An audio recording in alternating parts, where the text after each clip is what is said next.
Good morning everyone. आगे बढ़ने से पहले लास्ट लेक्चर में कोई दिक्कत है किसी को, कोई डाउट है किसी को?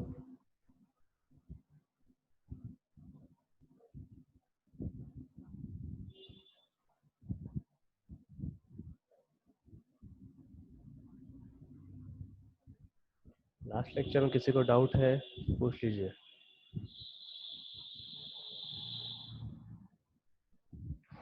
शशिकांत, फोटो दिखाने की जरूरत नहीं है।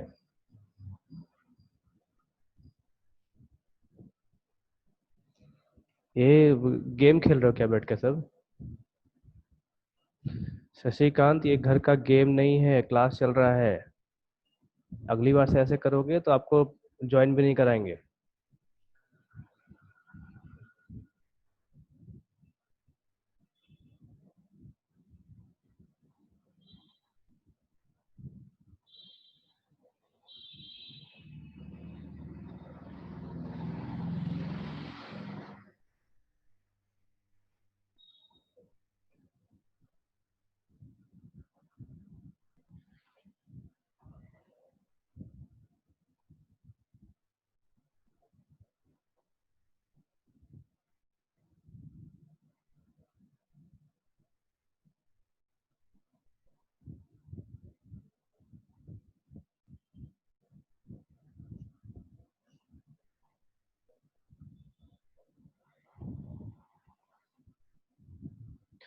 इंड्यूस्ड कैटलिस्ट जो है किसी भी रिएक्शन में, जब प्रोडक्ट खुद कैटलिस्ट का काम करने लग जाए तो वो इंड्यूस्ड कैटलिस्ट कहलाता है। सॉरी, इंड्यूस्ड कैटलिस्ट रिएक्शन का नहीं।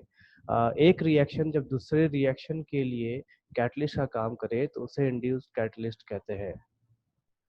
एक रिएक्शन का रिएक्टेंट या प्रोडक्ट जब दूसरे रिएक्शन के लिए रिएक्टेंट या प्रोडक्ट का रिएक्शन रेट को इंक्रीज या डिक्रीज करने लग जाए तो उसे हम इंड्यूस्ड कैटलिस्ट कहते हैं। ठीक है विपुल?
स्क्रीन दिख रहा है सबको?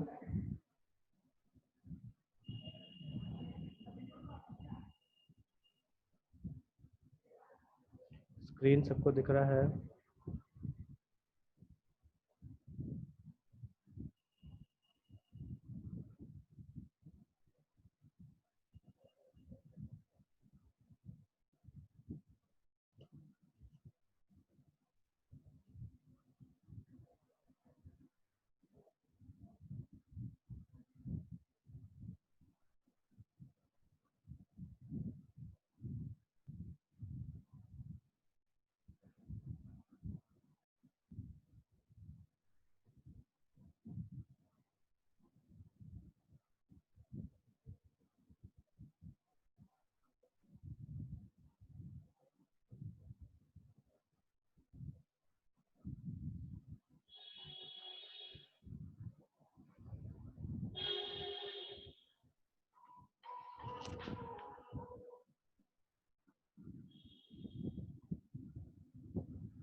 हेलो?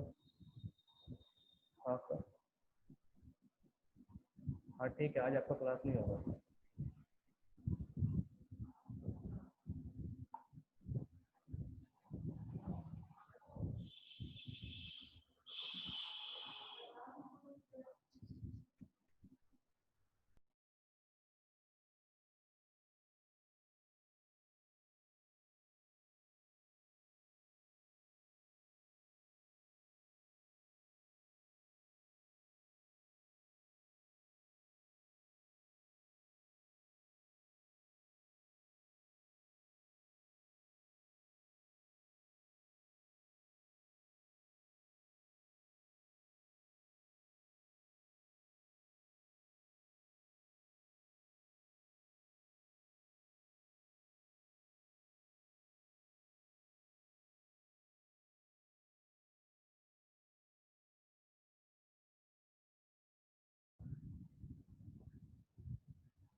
स्क्रीन विजिबल है सबको? स्क्रीन सबको दिख रहा है क्या? दिख रहा है तो यस लिखिए।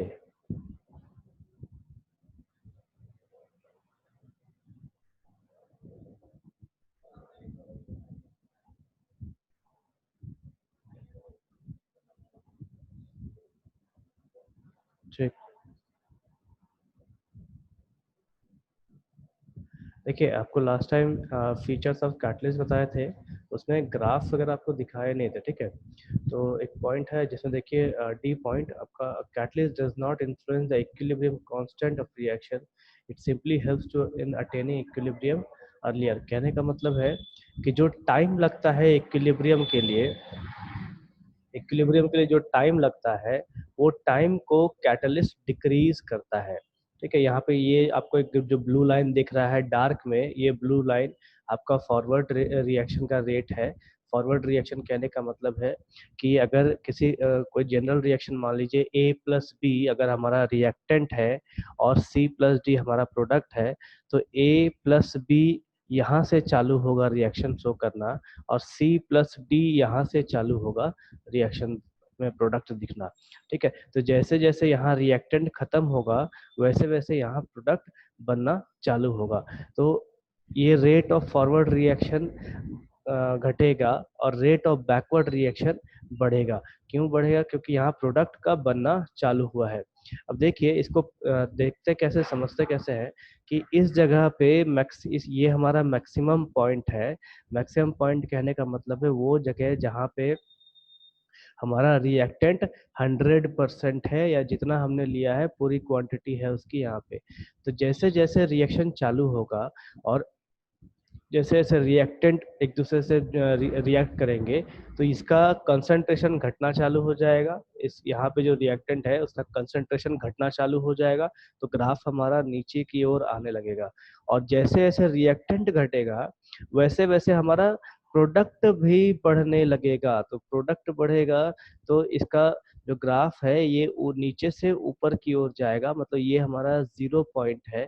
0 पॉइंट कहने का मतलब है वो जगह जहाँ पे हमारा प्रोडक्ट बिल्कुल भी नहीं है।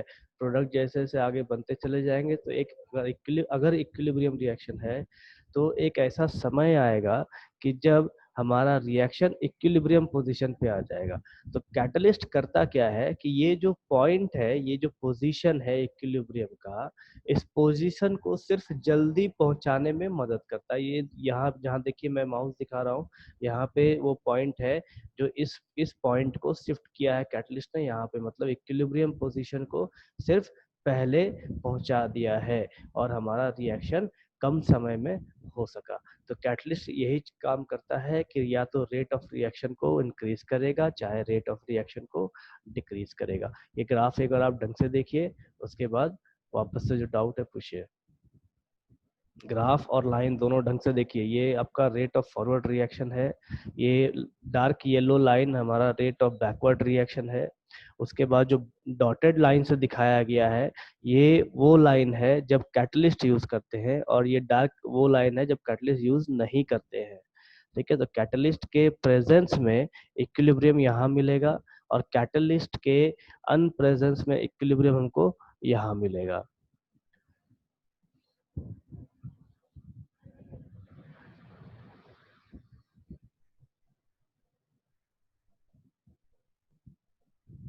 देन नेक्स्ट आपको नेक्स्ट हमारा जो है कैटलिस्ट का वर्किंग। अब देखिए ये जो ग्राफ है हमारा, ये जो ग्राफ है ये ग्राफ हमको बतलाता है कि कैटलिस्ट जो है इक्विलिब्रियम पहले लाने में मदद करता है। ठीक, नेक्स्ट पॉइंट जो मैंने लिखा है, positive catalyst lowers the activation energy. अब ये जो पॉइंट है ये हमको बताएगा कि ये कैटलिस्ट किस तरीके से काम करता है जिसकी वजह से हमारा इक्विलिब्रियम पहले की ओर आ जाएगा। देखिए यहाँ पे एक एनर्जी बैरियर ग्राफ है। ये energy barrier graph specially catalyst और रिएक्टेंट्स के लिए है। ठीक है, जो डॉटेड लाइन से दिखाया गया है ये तब का ग्राफ है जब आपका कैटलिस्ट यूज नहीं किया गया है, और जो नीचे डार्क लाइन से दिखाया गया है या सॉलिड लाइन से दिखाया गया है जहाँ पे मैं माउस चला रहा हूँ, देखिए यहाँ पे कैटलिस्ट यूज करने के बाद रिएक्शन है। कैटलिस्ट यूज करने के बाद रिएक्शन है।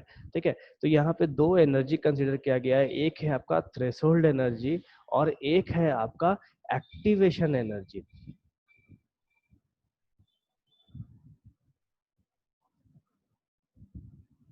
एक है आपका थ्रेशोल्ड एनर्जी, एक है आपका एक्टिवेशन एनर्जी। इस पॉइंट को देखिए, पूरे ग्राफ को मैं एक्सप्लेन कर रहा हूँ। ये पॉइंट है हमारा रिएक्टेंट का पॉइंट। जब हमने रिएक्टेंट्स लिया है, रिएक्टेंट्स यहाँ मैक्सिमम क्वांटिटी में होगा, तो ये ई आर हमारा एनर्जी ऑफ रिएक्टेंट्स है। यहाँ पे हमारा प्रोडक्ट्स है सी प्लस डी, और इसका जो एनर्जी है वो ई पी से डिनोट किया गया है, energy of product. Then E R और ई पी का जो डिफरेंस है डेल्टा एच दिया गया है, इसको डेल्टा एच ऑफ रिएक्शन, मतलब ए से ए प्लस बी से सी प्लस डी जाने में जो एनर्जी चेंज हुआ है उसको डेल्टा एच कहा गया है। देन ई ए, ये एक्टिवेशन एनर्जी है इस ए प्लस बी का, कब? जब कैटलिस्ट यूज नहीं किया गया है तब। और ई ए डैश एक्टिवेशन एनर्जी है रिएक्शन का या कॉम्प्लेक्स का, जब कैटलिस्ट यूज किए हैं तब। उसी प्रकार ई टी है थ्रेशोल्ड एनर्जी, जब कैटलिस्ट यूज नहीं किया गया है तब। और ई टी डैश है हमारा थ्रेशोल्ड एनर्जी, जब कैटलिस्ट यूज किया गया है तब। तो कैटलिस्ट करता क्या है कि इस थ्रेशोल्ड एनर्जी को और एक्टिवेशन एनर्जी दोनों को नीचे लेके चला आता है। ठीक है, दोनों नीचे लेके चला आता है, जिसकी वजह से हमारा रिएक्शन जल्दी हो जाता है। और इस वजह से कैटलिस्ट क्या करते हैं, रिएक्शंस को फास्ट कर देते हैं। अब देखिए, जब अगर इसी जगह पे नेगेटिव कैटलिस्ट यूज किया जाए तो उस कंडीशन में क्या होगा, जो ग्राफ हमारा नीचे की ओर बन रहा है, ये कैटलिस्ट वाला ग्राफ, वो यहाँ से ठीक इसके ऊपर की ओर इस टाइप से बनेगा। ठीक है, अगर यहाँ इस ग्राफ, इस ये जो ग्राफ है ये स्पेशली पॉजिटिव कैटलिस्ट के लिए दिखाया गया है। जब हम नेगेटिव कैटलिस्ट की बात करेंगे, तो नेगेटिव कैटलिस्ट में अगर बात करें तो ये जो ग्राफ है वो ग्राफ ऐसे जाके ऊपर से तब ऐसे नीचे आएगा। ठीक, तो उसका मतलब क्या होता है कि नेगेटिव कैटलिस्ट जो है वो इस कॉम्प्लेक्स का एक्टिवेशन एनर्जी बढ़ा देता है, जिसकी वजह से रिएक्शन जो है स्लो हो जाता है, रिएक्शन होने में टाइम लगता है। ये तो हो गई ग्राफ की बात।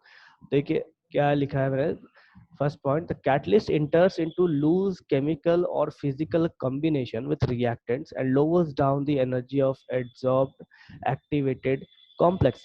लूज केमिकल और फिजिकल कॉम्बिनेशन कहने का मतलब है कि कैटलिस्ट जो है वो रिएक्टेंट्स के उस जगह पे जाते हैं जहाँ पे फ्री वैलेंसीज होती है या जहाँ पे पीक्स होते हैं, जैसे हमने पहले भी देखा, नहीं देखा है तो अगर इसमें हम देखेंगे, जैसे ये दूसरा फिगर देखिए, ये जो कैटलिस्ट है निकल कैटलिस्ट, यहाँ पे क्रैक्स है, जेन ये पीक्स पॉइंट है, ये कॉर्नर पॉइंट है, यहाँ पे साइड पॉइंट है। ठीक है, तो ये सब जगह पे आपका ज़्यादा एक्टिव रहता है एरिया बाकी जगह बीच वाले जगह से। क्यों? क्योंकि ये वो जगह है जहाँ पे इलेक्ट्रॉन ज़्यादा तरीके से फ्री होते हैं आपके रिएक्शन शो करने के लिए या बॉन्डिंग करने के लिए।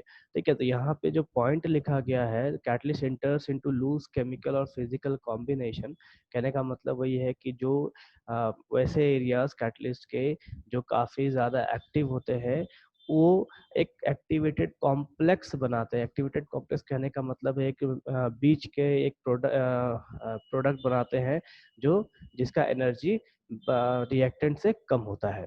Then threshold energy gets lowered due to large number of collision occurring in the presence of catalyst। जो थ्रेशोल्ड एनर्जी है कॉम्प्लेक्स का, वो नीचे आ जाता है जिसके कॉलिजन्स के वजह से, कैटलिस्ट के कॉलिजन्स के वजह से।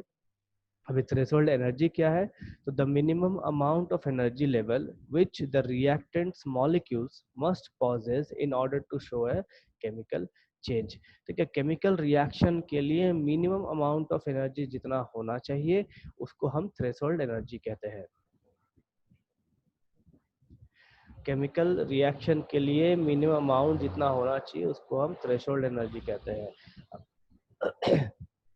Next point, the above graph shows that ET is greater than ET dash in presence of catalyst। तो ये जो ग्राफ है यहाँ पे थ्रेशोल्ड एनर्जी कैटलिस्ट जब नहीं है तब का पोजीशन, और ये है ET डैश आपका थ्रेशोल्ड एनर्जी जब हमने कैटलिस्ट यूज किया है तब का position. Then EA greater than EA dash in presence of a catalyst। अभी ये है आपका एक्टिवेशन एनर्जी। एक्टिवेशन एनर्जी क्या है? It is the minimum amount of energy provided to reactant molecules to form activated complex.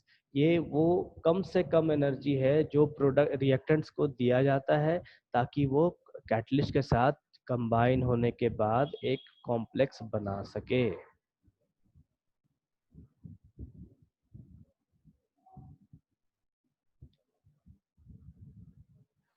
Activation energy जो है वो minimum amount of energy है जो रिएक्टेंट को दिया जाता है ताकि वो कैटलिस्ट के साथ एक इंटरमीडिएट प्रोडक्ट बना सके, एक कॉम्प्लेक्स बना सके जिसका एनर्जी लेवल कम होगा आपके अनकैटलाइज्ड कॉम्प्लेक्स से, और उसके बाद आपका रिएक्शन आराम से चलेगा। ठीक है। ई ए एंड ई पी, देखिए यहाँ पे ई ए लिखा हुआ है, यहाँ पे ई आर होगा। E R and E P represents the average energy of reactants and products. E R और ई पी जो है ये आपका एवरेज एनर्जी है रिएक्टेंट्स का और एवरेज एनर्जी है प्रोडक्ट्स का। The difference of E P minus E R gives delta H. ये जो चेंज है एनर्जी का रिएक्टेंट्स और प्रोडक्ट्स के एनर्जी का जो चेंज है उसे हम डेल्टा एच कहते हैं। Next point, catalyst surface is more reactive than the interior of the solid. ठीक है, कैटलिस्ट का जो सरफेस होता है, ऊपर का जो सरफेस होता है वो ज्यादा रिएक्टिव होता है कैटलिस्ट के अंदर के हिस्से से, due to unfilled valence requirements. Unfilled valence requirements का मतलब है कि इनकी जो फ्री वैलेंसी है उसके वजह से। टेलर साइंटिस्ट का नाम था, उन्होंने पहली बार इन पॉइंट्स को फिगर आउट किया था कि किसी भी कैटलिस्ट का वो कौन सा पोजीशन है या वो कौन सा पॉइंट्स है जो सबसे ज्यादा एक्टिव होता है। तो Taylor pointed out that there are some specific points on the surface where adsorption is more pronounced. More pronounced कहने का मतलब है कि ज्यादा एडसॉर्प्शन होता है। These were known as active centres. इन सब पॉइंट्स को हम एक्टिव सेंटर्स कहते हैं। जैसे ये पीक पॉइंट है हमारा, पीक मतलब पहाड़ी पॉइंट है या चोटी पॉइंट है, तो इसको हम एक्टिव सेंटर कहेंगे। ये जो क्रैक है इसको हम एक्टिव सेंटर कहेंगे। देन ये साइड्स जो है इसको एक्टिव सेंटर, ये कॉर्नर, ये फ्री वैलेंसीज, इनको हम एक्टिव एक्टिव सेंटर्स कहेंगे। तो एक्टिव सेंटर्स और free valencies lie on sides, peaks, cracks and corners. Here the atoms have their free valencies which results in higher adsorption. Next point, the free valencies can be enhanced by. अब ये जो free valencies है मतलब इसका जो peak points है या active centres है इसको कैसे हम बढ़ा सकते हैं या कैसे अच्छा कर सकते हैं। तो bye sub division of catalyst, catalyst को तोड़ के या इसको पाउडर फॉर्म में ला के। Second point, by increasing rough surface on catalyst. या तो इसको घिस घिस के इसका सरफेस को और रफ किया जा सके।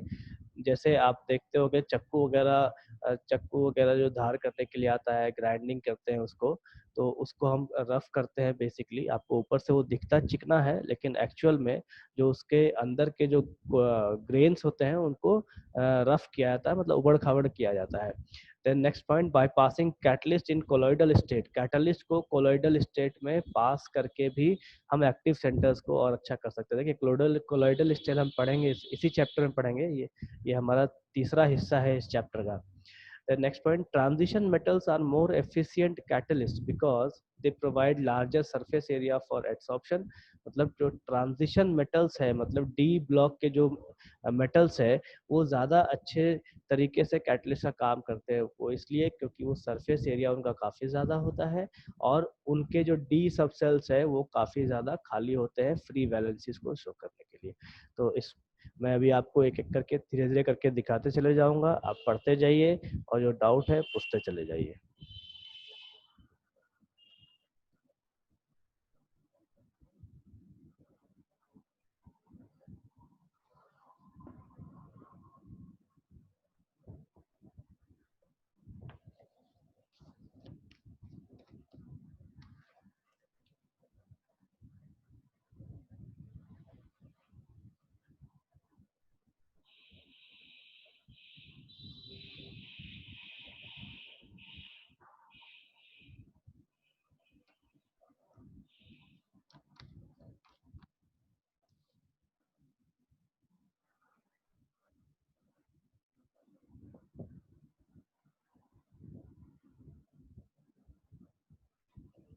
आप ध्यान से देखिए, ध्यान से पढ़िए, ये ग्राफ बहुत इंपॉर्टेंट है, और स्पेशली जो ये ग्राफ है इक्विलिब्रियम का ग्राफ, ये आपको केमिकल काइनेटिक्स में बहुत ज़्यादा मिलेगा। Rate of forward reaction, rate of backward reaction, इसको ढंग से देखिए और ढंग से समझ लीजिए। अभी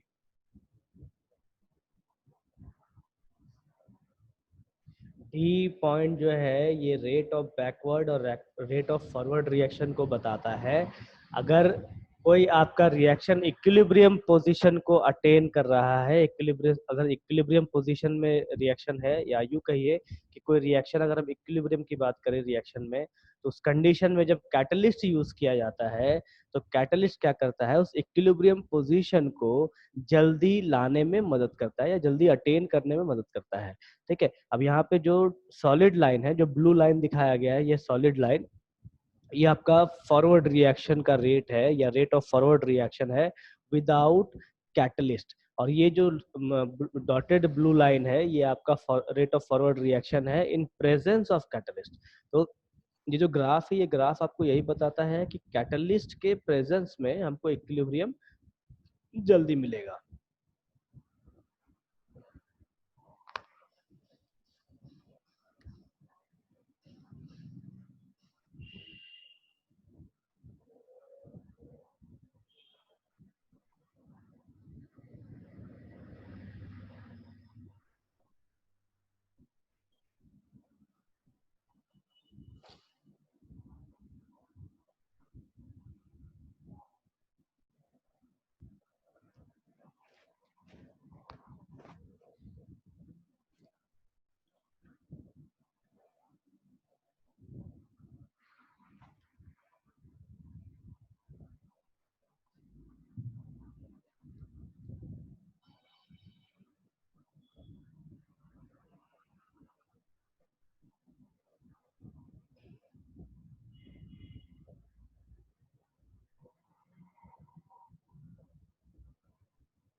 आगे आगे पढ़ते चले जाइए और देखते चले जाइए, क्या आपको डाउट है पूछ लीजिए। मैं ग्राफ आपको दिखा रहा हूँ, ग्राफ को ढंग से देखिए, ढंग से समझिए।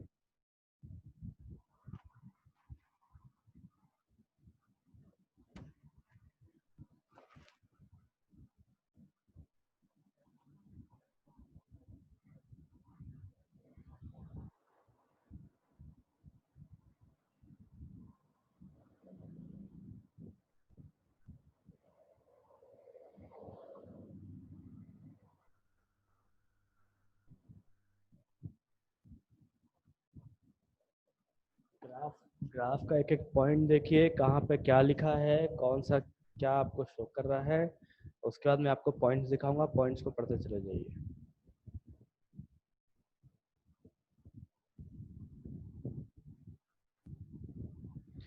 थ्रेशोल्ड एनर्जी रिएक्शन को फास्ट नहीं करता, कैटलिस्ट रिएक्शन को फास्ट करता है।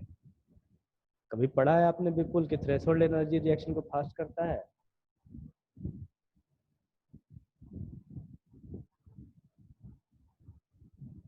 यहाँ पॉइंट देखिए, पॉइंट में क्या लिखा है, मैंने थ्रेशोल्ड एनर्जी, एक एक पॉइंट ढंग से पढ़िए।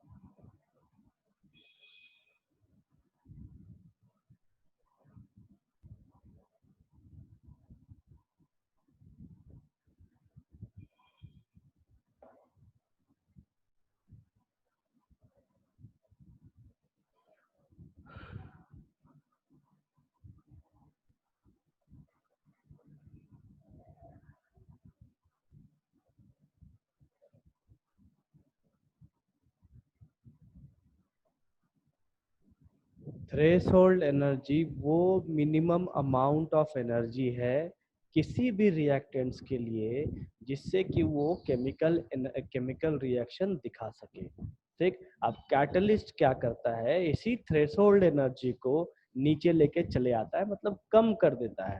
ठीक, और एक्टिवेशन एनर्जी है वो कम से कम एनर्जी जो रिएक्शन में सप्लाई किया जाए जिससे कि रिएक्शन हो सके।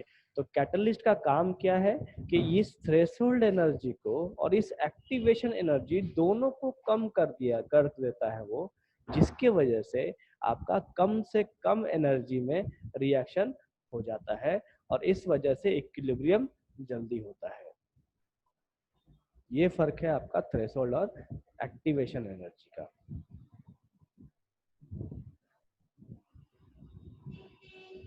नीचे का पॉइंट्स देखिए।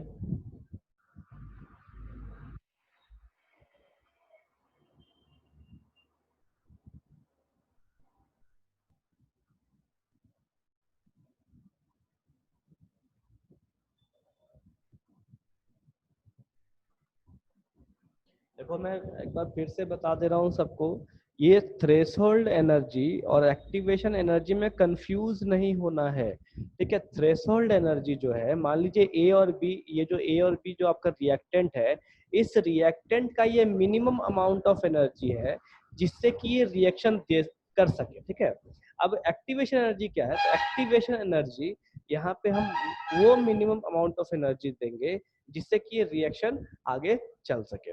तो यहाँ पे आप कंफ्यूज नहीं होइए, कैटलिस्ट करता क्या है, इन्हीं दो एनर्जी को नीचे लेके चला आता है और जिसकी वजह से हमारा रिएक्शन फास्ट हो जाता है या इक्विलिब्रियम जल्दी आ जाता है। चलिए आगे पॉइंट देखिए।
E R energy of reactants है, एवरेज एनर्जी ऑफ रिएक्टेंट, और ई पी आपका एवरेज एनर्जी ऑफ प्रोडक्ट है।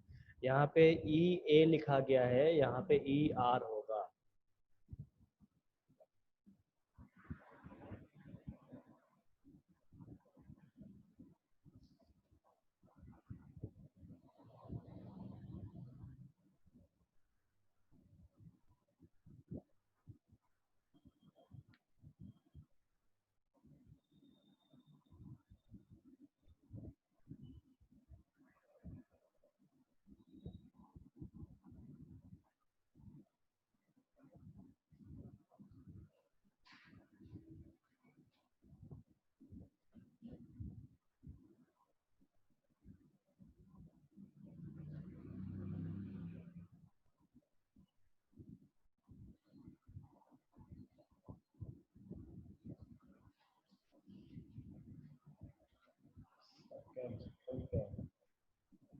सेकेंड पॉइंट है, catalyst lower the threshold energy barrier ET to ET dash and thereby lowering energy of activation.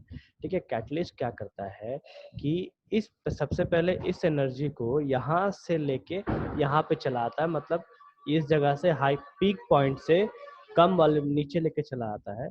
ठीक, अब जब ये नीचे आ जाएगा, मतलब थ्रेशोल्ड एनर्जी जब रिएक्टेंट्स का नीचे आ गया, तो यहाँ पे सपोज कीजिए हमको अगर 10 किलो जूल का एनर्जी देना पड़ रहा था, तो यहाँ पे हमको पाँच या 4 ही देना पड़ेगा।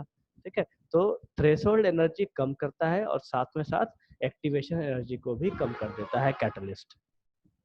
वही यहाँ पे लिखा हुआ है, catalyst lowers the threshold energy barrier ET to ET dash and thereby lowering energy of activation.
Last point में किसी का डाउट है? 4 और 5?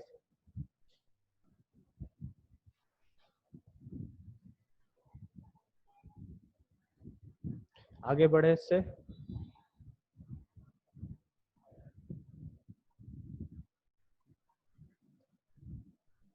ई ए ग्रेटर देन ई ए का मतलब क्या है? ऐसा कहाँ लिखा है?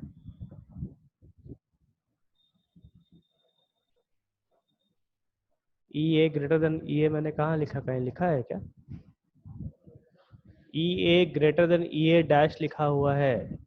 कहने का मतलब है कि जब कैटलिस्ट नहीं होता है और उस टाइम हम रिएक्शन चला रहे हैं, तो यहाँ पे जो एक्टिवेशन एनर्जी है, मतलब रिएक्शन को चलाने स्टार्ट करने के लिए जो एनर्जी हमें सप्लाई करना होगा वो ज्यादा करना होगा।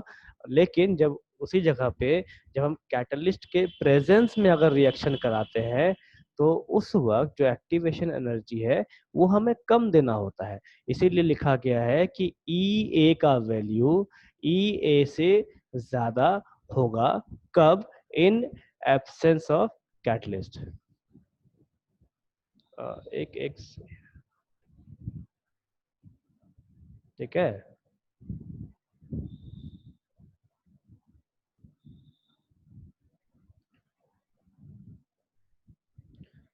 Point number 5।